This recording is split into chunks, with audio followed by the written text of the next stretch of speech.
Pour décarboner la route en Europe, de nouvelles solutions doivent apparaître. Au colloque Décarboner la route, une grande cause nationale à Sciences Po, Patrick Pellata a plaidé ainsi en faveur de l'avènement d'une autoroute électrique, afin de faire circuler les poids lourds sur les autoroutes sans énergie fossile.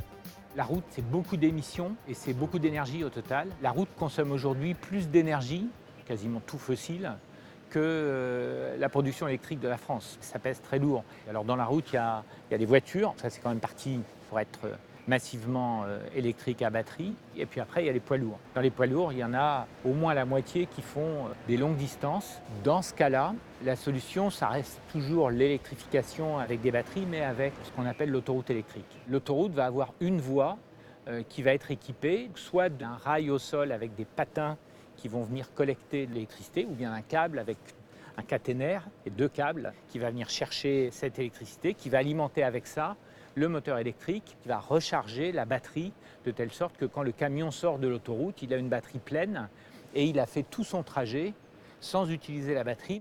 Avec ce système, les futurs poids lourds électriques ne coûteraient pas plus cher que les camions diesel. Mais de nouveaux investissements seront nécessaires sur l'infrastructure autoroutière.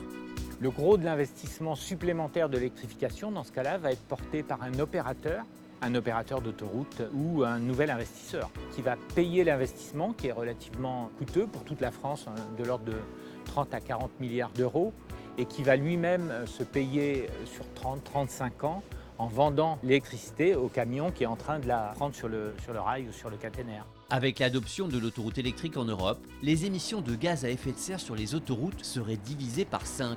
La mobilité routière, ça pèse 24 à 25% des émissions de CO2 de l'Europe. Donc c'est incontournable. On ne peut pas laisser de côté les mobilités routières, y compris le fret longue distance.